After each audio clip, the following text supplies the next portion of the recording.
Bueno, vamos a arrancar. La idea hoy es hablar sobre trazado y sobre tejido, que son los temas que vamos a abordar también en la instancia del trabajo práctico que estamos lanzando hoy. Es decir, que el teórico de hoy oficia de introductor de algunos conceptos que ya habían sido introducidos el año pasado en Introducción al Urbanismo, pero bueno, vamos a profundizar un poquito más sobre estos conceptos, y oficia también el teórico de lanzamiento de la etapa 4 del trabajo práctico. Hoy nos vamos a concentrar no tanto en hablar de situaciones problemáticas y potencialidades que ofrece sobre todo el tejido, sino más bien de cuestiones elementales, ¿no? Cuestiones conceptuales, básicas, que hacen a estos dos componentes de la forma urbana. Cuestiones básicas, conceptuales, que van a ser de utilidad y son fundamentales para el desarrollo, por lo menos de la primera consigna de trabajo práctico, cuya formulación ya está subida a la plataforma Moodle y ya pueden descargar. Ya voy anticipando que la formulación que subimos no está completa, falta una segunda parte, sobre la cual vamos a trabajar más adelante, pero sería la primera fase de esta etapa 4.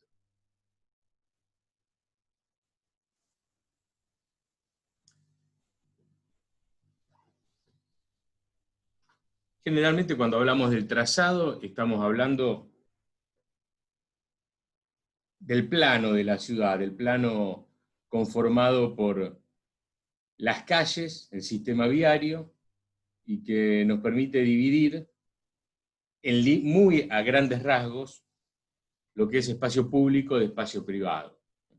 En líneas generales, uno asume que lo que ocurre adentro de la manzana, de la línea de edificación, es privado, lo que ocurre por fuera de la línea de edificación es el espacio público. Por supuesto que nunca es 100% así, desde el momento en que puede haber edificaciones públicas adentro de la línea de edificación, adentro de una manzana. Pero en líneas generales podríamos decir que lo que nos muestra el trazado es la división de la ciudad en públicos, en áreas públicas y áreas privadas.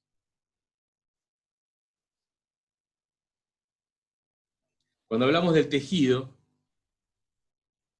estamos hablando de un componente que a su vez está conformado por tres elementos básicos. Primero es lo que estamos viendo acá, que se agrega a la imagen anterior, que es el parcelamiento. O sea, la división de cada manzana en distintas propiedades.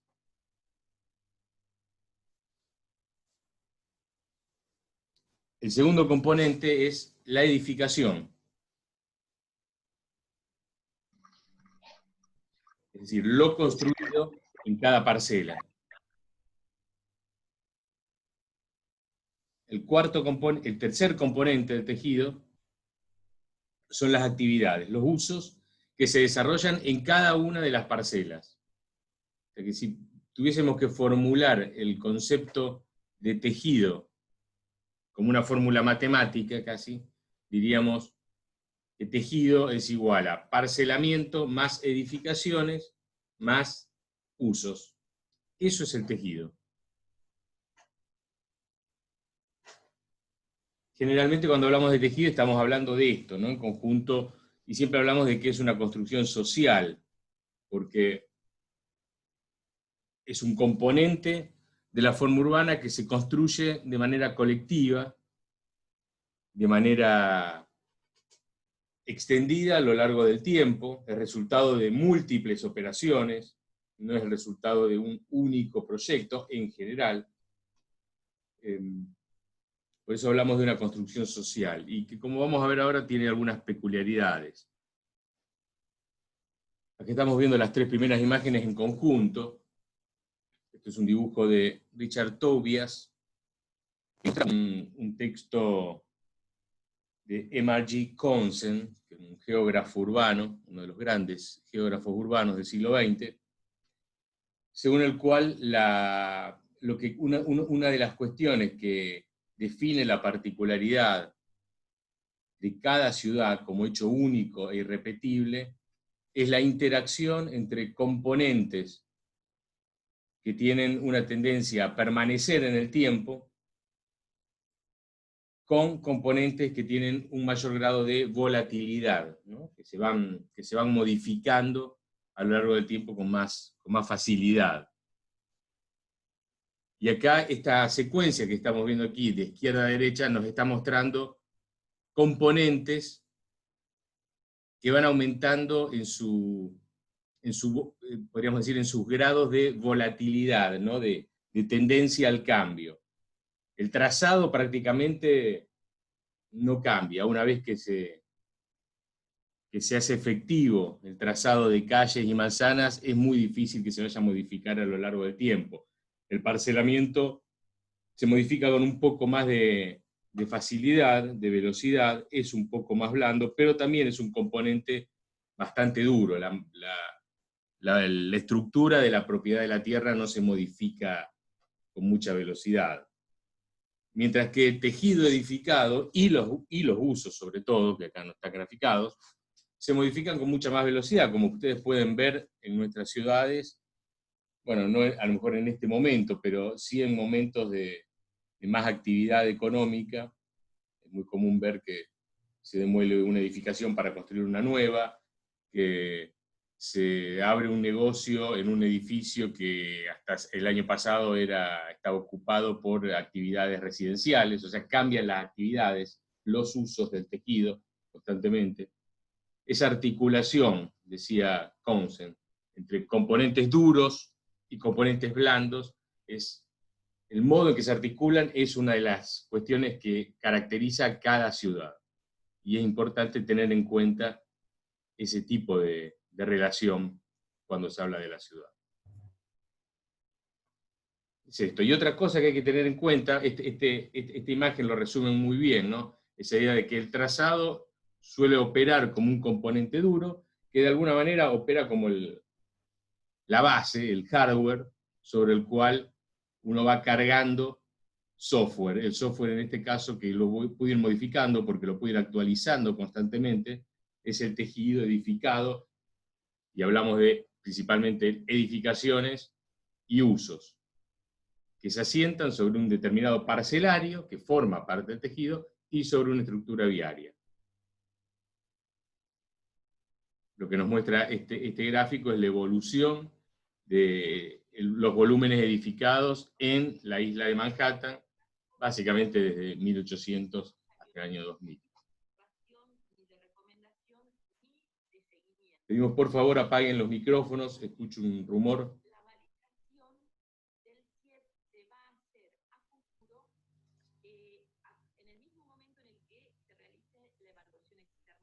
De esto es lo que hablamos cuando hablamos del tejido como un componente blando, ¿no? Estos pares de imágenes que vamos a ver ahora nos muestran muy bien eso. Entonces Londres, en 1920 y ahora. Ahora probablemente el ahora tenga un par de años de antigüedad, pero bueno, no ha variado tanto. Vemos los componentes estructurales que se mantienen, el río, los puentes, algunas edificaciones históricas, pero vemos cómo el tejido se va modificando constantemente. Y esto es un continuo proceso de demoliciones y construcciones nuevas.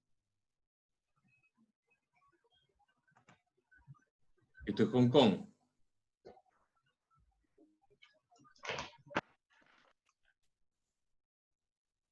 Bueno, y este es un caso extremo. Tal vez no haya sido razonable mostrarlo, pero es interesante para ver justamente la plasticidad y la velocidad con la que se puede desarrollar el tejido. Digo que es un caso extremo porque es Tokio. Tokio en 1945, después de los bombardeos de la Segunda Guerra Mundial y en la actualidad.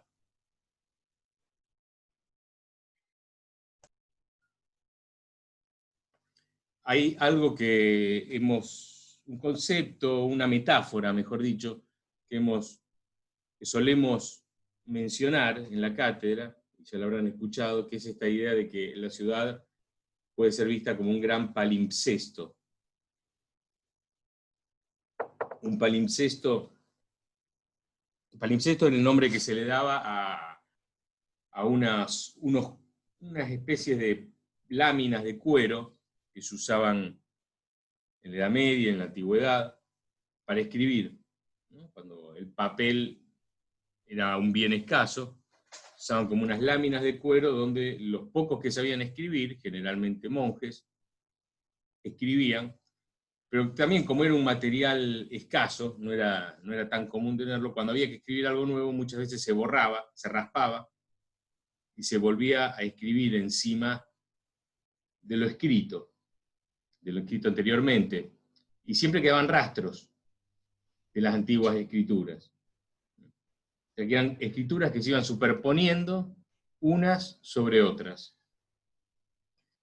Cuando se habla de la ciudad como un palimpsesto, se habla de esto, son reescrituras, y justamente en donde se puede ver esa cualidad de palimpsesto es justamente en la contemplación del tejido, donde vemos edificaciones de distintos momentos históricos, en este caso en la ciudad de Stuttgart, edificaciones de distintos momentos históricos, decía, que de alguna manera también me sirven para comprender cuál es el espesor histórico que tiene una ciudad.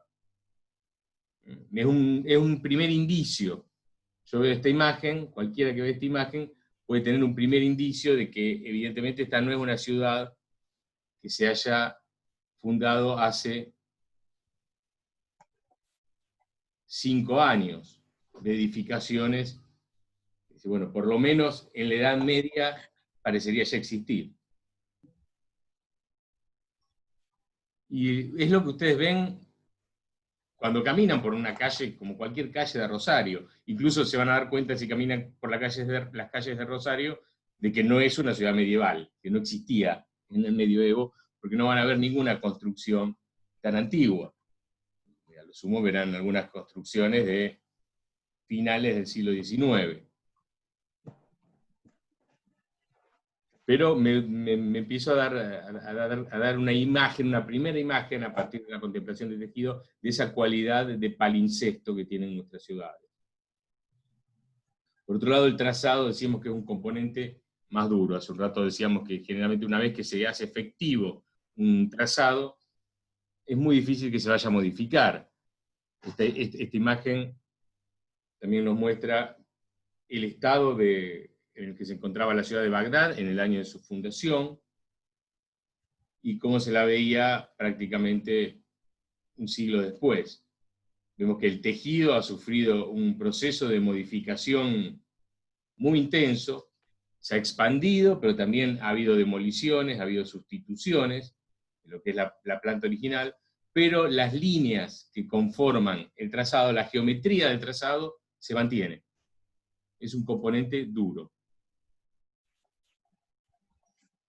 Lo vemos acá, ¿no? Esto es una imagen, son dos imágenes, las dos fotos de la derecha, que nos muestran dos momentos del área central de la ciudad de Rosario, una foto de principios del siglo XX y otra de hace un par de años. Básicamente son el mismo sector del área central, el trazado se mantiene, el parcelamiento se ha ido modificando, pero con más lentitud, no de una manera tan intensa. Sin embargo, si observamos el tejido, la ciudad es irreconocible. Acá, otro caso extremo, antes hablábamos del caso de Tokio, otro caso extremo que es el de Berlín. Las tres imágenes de arriba son del mismo sector de Berlín. La primera anterior a la Segunda Guerra Mundial, la segunda imagen en blanco y negro también es inmediatamente después de la Segunda Guerra Mundial, y la tercera imagen en color es la imagen actual. Estamos hablando de la Potsdamer Platz. Sin embargo, las dos imágenes de abajo nos muestran cómo el plano prácticamente ha permanecido, aún después de los bombardeos, de manera... ha permanecido con mucha solidez, ¿no? No se modifica con tanta facilidad. incluso en procesos extraños, como es el de la ciudad de Detroit, que es un caso de desurbanización. El centro urbano se está vaciando, desaparecen las construcciones, no es que desaparecen, sino que se demuelen construcciones y la gente se va de la ciudad. Es un caso muy peculiar de mala gestión urbanística que ha sufrido la ciudad, sobre todo a partir de los cambios de paradigmas en los modos de organización industrial. Detroit era una ciudad fundamentalmente industrial. Y vemos la imagen de arriba que nos muestra cómo la ciudad del tejido se va vaciando, sin embargo, los grandes componentes que hacen al trazado permanecen.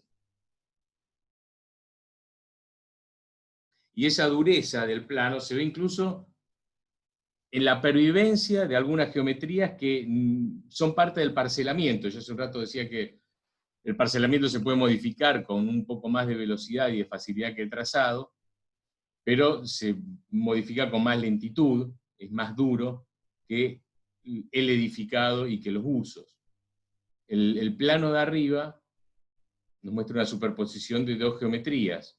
Una es la de la cuadrícula, en el área central de la ciudad de Rosario, y hay unas franjas que se le superponen, que era el sistema de lonjas, que era el sistema de subdivisión de la propiedad rural previo al trazado de la cuadrícula.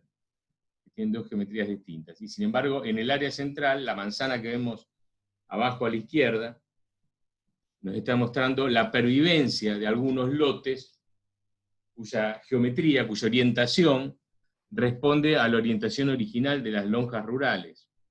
O sea, siempre quedan rastros. Esa idea del palincesto la podemos ver analizando incluso el parcelario, la geometría según la cual está organizado el parcelario en cada una de las manzanas. Y en realidad la planta, si hablamos del trazado y no hablamos solamente de la calle, sino de la planta de una ciudad, la planimetría de un equipamiento también tiene una dureza mayor que el edificio en sí. La imagen de la izquierda nos muestra lo que era un circo romano en la ciudad de Roma, circo de Diocleciano, durante la época imperial, y la imagen del costado nos muestra lo que era ese mismo sector durante el medioevo y prácticamente en la actualidad, que es la actual Piazza Navona. Como se darán cuenta, la geometría en planta se mantuvo. Lo que se modificó drásticamente, de hecho se demolió y se volvió a construir encima, es el tejido, pero la geometría se mantiene. Un caso extremo es el que podemos ver aquí, por ejemplo, en Florencia. Florencia fue una ciudad de fundación romana.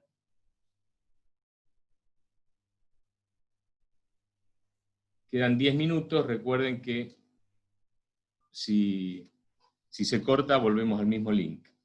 Bueno, decía, Florencia es una ciudad de fundación romana, que es la imagen que estamos viendo a la izquierda arriba, las murallas del castra romano, y afuera de la ciudad había un equipamiento, como era el circo, que estaba por fuera de la ciudad. La ciudad fue creciendo, se fueron ampliando, construyendo nuevas murallas para contener las ampliaciones sucesivas. En algún momento el circo quedó adentro del tejido urbano, y finalmente vemos esta foto aérea de la actualidad que nos muestra con un círculo en dónde estaba emplazado el circo romano, que hoy, como vemos, desapareció, el tejido residencial.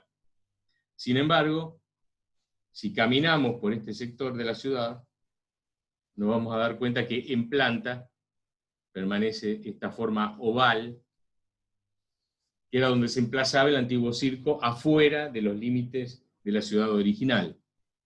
Como vemos, el trazado en sí mismo, la planta de la ciudad, es un componente muy duro y muy difícil de borrar. Siempre parece dejar un rastro. Por supuesto, cualquiera que haya estado en Florencia, si estuvo caminando por aquí, por esta calle, se dará cuenta de que uno no lo percibe cuando camina. Lo único que ve es una calle curva.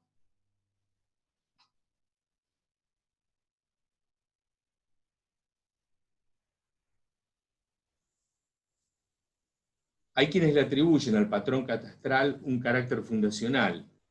Cuando hablamos de patrón catastral, estamos hablando básicamente del trazado y el parcelamiento. Como la base, yo hace un rato establecí una analogía con el hardware, ¿no? Como la base sobre la cual se va a levantar la ciudad en lo que se refiere a sus edificaciones y la base en donde se van a desarrollar las distintas actividades. ¿Por qué se le atribuye un carácter fundacional? Bueno, en primer lugar, algunos dicen porque inaugura nuevo suelo urbano. Si ustedes van a una oficina municipal, se van a dar cuenta de que cuando se habla de urbanización, básicamente se habla de esto, de la apertura de calles, el parcelamiento y el tendido básico de algunas infraestructuras, aunque no esté efectivizada la edificación y la ocupación de las distintas parcelas, ya se lo considera suelo urbanizado. Esto quiere decir que una vez que se abren calles y se subdivide el suelo rural, ese fragmento de ciudad ya tiene una clara vocación urbana. Es muy difícil que vuelva atrás y vuelva a su uso original rural. Una vez que se hizo el parcelamiento, puede tardar mucho en ocuparse ese nuevo sector, con nuevas construcciones y nuevos habitantes, puede tardar mucho, pero ya su destino está jugado, por eso tiene un carácter fundacional. Ya a futuro se va a levantar como un sector urbano pleno. Es lo que vemos con cualquier proceso de urbanización, en este caso Levittown, es una urbanización privada que ha sido muy estudiada en Estados Unidos. El suelo rural, una vez que empieza el proceso de parcelamiento, y después de construcción ya no vuelve atrás. Ese trazado de calles, ese patrón catastral, de tendido de calles y su división parcelaria tiene un carácter fundacional, inaugura nuevo suelo urbano. Pero además tiene un carácter inaugural porque es condicionante. Estamos viendo esta imagen tomada del Infomapa de la Municipalidad de Rosario. Vemos parcelas de distintos tamaños. El tamaño de la parcela, más allá de las disposiciones de las normativas, que me admiten distintas alturas, distintos grados de ocupación del suelo, pero el tamaño de la parcela ya me va a condicionar qué es lo que puede ocurrir en cada una de las parcelas. Es muy poco probable que en una parcela del tamaño de la que estamos viendo aquí, de la más grande, sobre 27 de febrero y San Nicolás, vaya a estar ocupada por una pequeña vivienda unifamiliar. Y es absolutamente imposible que una parcela interior, como la que estoy señalando con el puntero aquí, en la manzana 1160, una pequeña parcela interior vaya a albergar un uso industrial, simplemente porque no entra. O sea, el tamaño de la parcela ya está condicionando de alguna manera lo que va a ocurrir más adelante. O mejor dicho, está determinando lo que no puede ocurrir ahí. Está fijando un marco que me dice qué es lo que no puede construirse ahí, más allá de lo que diga la normativa. Por eso volvemos a esa idea, el patrón catastral tiene un carácter fundacional, inaugura nuevo suelo urbano y condiciona seriamente lo que va a ocurrir.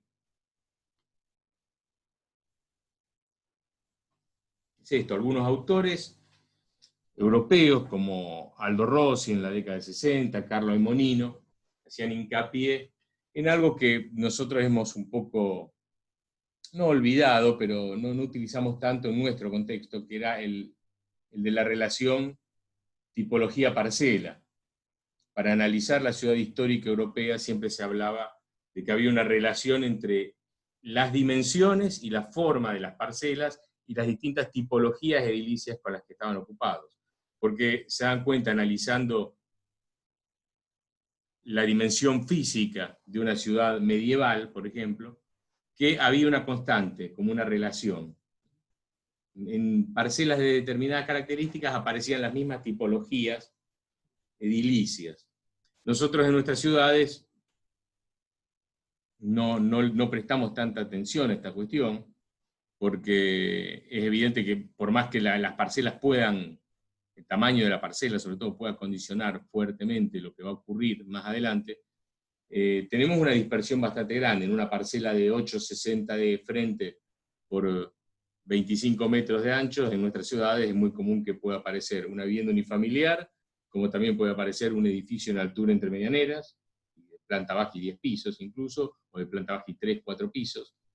Tenemos un margen de posibilidades que es fruto del modo en el que se han ido construyendo nuestras ciudades. Pero bueno, es importante introducir este concepto muy común, sobre todo en la bibliografía y en la literatura de origen europeo, esta idea de la relación tipología y parcela.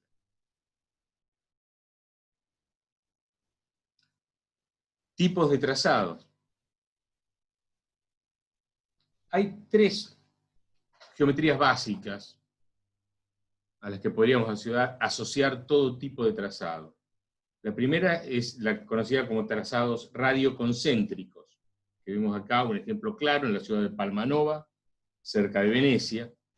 Se trata de una forma de organizar la estructura viaria de la ciudad y los amanzanamientos que siguen esta lógica. Hay un punto central desde el cual salen varias calles radiales y hay una serie de calles concéntricas que se van organizando alrededor de ese punto central. Era una forma, un patrón geométrico de organización de la trama común en el Renacimiento, y que muchas veces obedecía a cuestiones que tenían que ver, que hacían a la defensa de la ciudad, ¿no? Se pensaba que era más fácil defender la ciudad de ataques. Pero es una estructura que es muy común verla ahora si nos alejamos y vemos la macrotrama en una escala metropolitana. Digamos, generalmente los grandes corredores viales que llegan a la ciudad central de manera radial y sucesivos anillos concéntricos a medida que nos vamos alejando de la ciudad central. Hubo planos urbanísticos bastante famosos, acá como el plano de la ciudad de Canberra, de Barley Griffin, un discípulo de Frank Lloyd Wright, que es una sucesión de plantas radioconcéntricas. O un caso famoso como el de la ciudad de Sforcinda, una ciudad ideal, renacentista, en donde el trazado radioconcéntrico tiene una alta carga simbólica más que utilitaria. Por supuesto que es una ciudad que nunca se construyó.